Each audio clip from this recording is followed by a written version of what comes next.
aggressive pro life churches. Here's a thought. Instead of labeling every woman who has had or is thinking of having an abortion as a murderer, why don't you start holding to your doctrinal and mission statements, which says that one of the primary responsibilities of the church is to provide support for the community?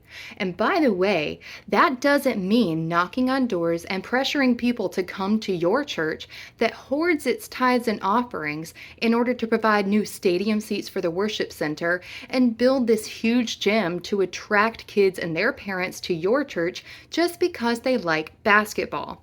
I dare you to look at a woman who has finally had the courage to flee an abusive relationship, only to find herself pregnant, broke, and completely unprepared to raise a child.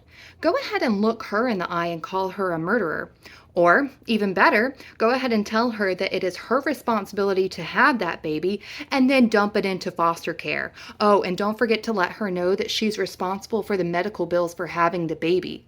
That's another thing. Quit acting like foster care and adoption are some sort of magical one-size-fits-all solution. Why don't you go ahead and take your time and resources and invest them in improving our foster care system? Because guess what? A lot of abuse happens to kids in that system. And have you even seen how much it costs to adopt a baby? Yeah, why don't you start looking at devoting your tithes and offerings to that instead of giving your deacons and elders a huge pay bonus? Don't condemn the outcome. Why don't you try supporting the cause, which means supporting women?